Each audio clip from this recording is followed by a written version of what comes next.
Okay, are we doing the soup discussion? I don't know if I have that many like hot takes when it comes to soup. Um, I think it is really important to split soup up into three categories. I think you have to break it down into broth-based soups, or maybe even four categories. There's broth-based soups, there's chowders, and then there's stews. And then there's also, I guess, other. Would other like split pea soup to me would be like an other.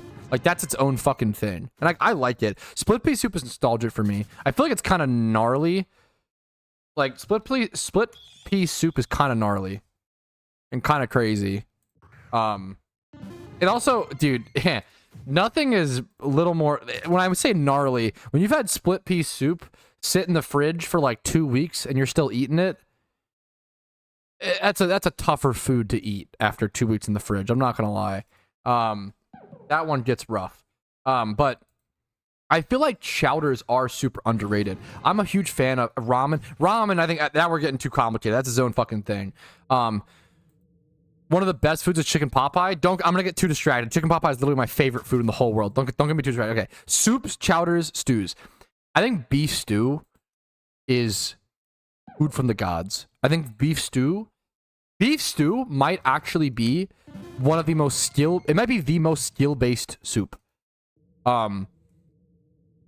Ask your family, go ask your parents right now if they have a beef stew recipe in their family, and I bet they have 3 minimum. I don't care what, maybe it's an American thing, I don't know. But like beef stew, like it's such a complicated, anything that takes a long time to cook, you inherently open yourself up to so much variance and so much brewing of flavors. Okay, how do I explain this? So if you make something that takes 20 minutes to cook and the flavors are 1% different, right?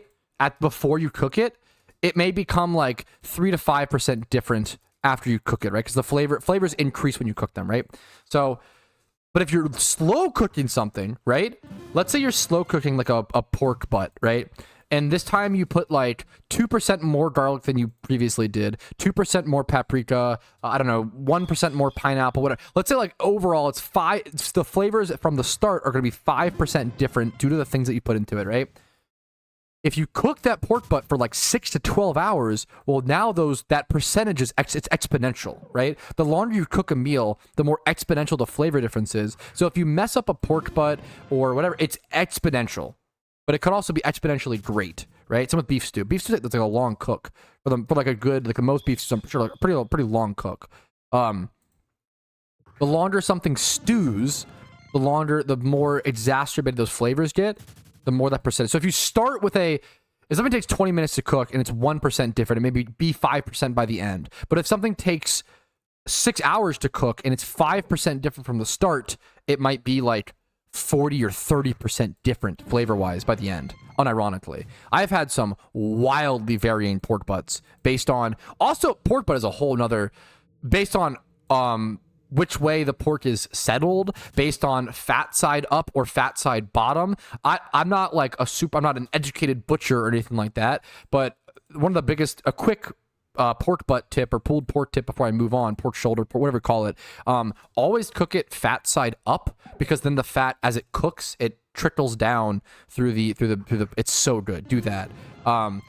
So you eat ass. Pork butt isn't actually butt, it's actually like the shoulder or whatever. Not a butcher, not an educated person. Keck W. Back to soups. I think if you want to go mass market soups, I do think Campbell's Chunky is the best out there. I think Progresso is ass. They're trying to sell Progresso to like Weight Watchers customers, and like moms and MILFs. It's not good. It's watery. It's bad. It's ass. Campbell's Chunky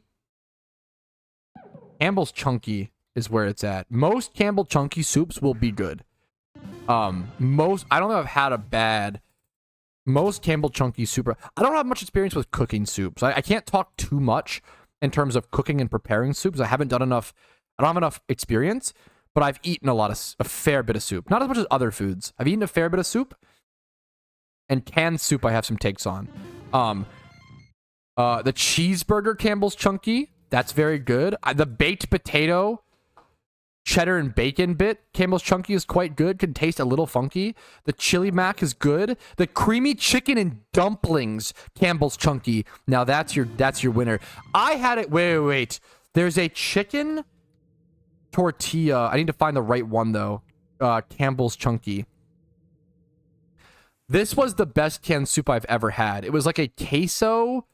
It didn't even feel like soup. It felt like queso in a can that they used to make soup.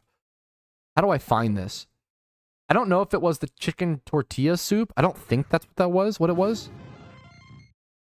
It might have been. Creamy chicken. I had this. It might have been this. Chicken tortilla, white meat. I don't think this was it. It might have been. It might have been like taco soup. Campbell's Chunky. Oh no, boys. Campbell's Chunky is bomb though. I think that's like the best. I feel like that's the best. Also, the hearty beef and barley. Barley's underused in soup. I'll say it. Barley's underused in soup. Tortilla strips are also underused in soup. Add a little bit of texture. A little cheese sprinkle on top. Underused in soup. Underutilized. Sirloin burger. I love a burger soup. I really love a burger soup. Taco soup is nasty. I love it, dude. Non-American here. What's the difference between queso and cheese? They're just totally different. I mean, queso is just a type of cheese, right? Queso is always melted. It's not, you can't like get a brick of queso to my knowledge. You can get like, a brick of queso flavored cheese. We've had that. But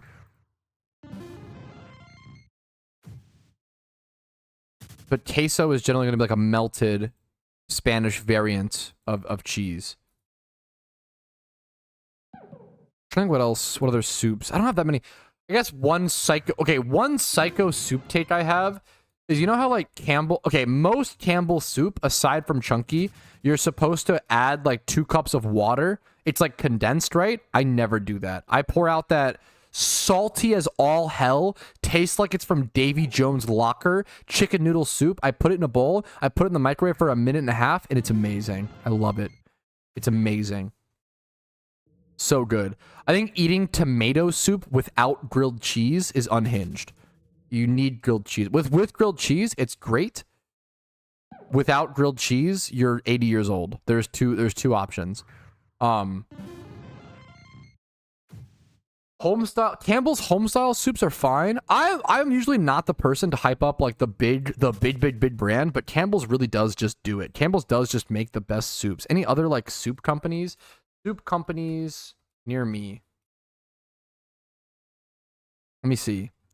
Hormel chili. I eat cheap food. Hormel chili is like inedible to me. Annie's soup sucks. Oh my, that organic. Okay, the bunny mascot is cute. Okay, but the fucking $8 a can. No, it's like $4 a can of soup. Also, why is soup so expensive? Oh, that should have been the main topic of discussion. Why is soup is such a cheap thing to make, or it should be?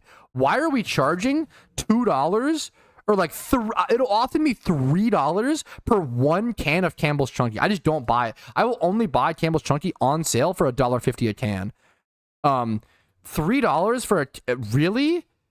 Bro, I can make like a whole pot of soup for like $3 at that. Like that's soup is one of the cheap. I need to learn more about making soup. That'll be like it's whole contouring. I have to. This is me. Okay, this is Petrowski pre-learning how to make soup, and then at one point I'll make soup, and I'll make a new soup video with actually better takes and more interesting discussion, because I really don't have that much to say when it comes to soup. Although the saltier the better, based and true.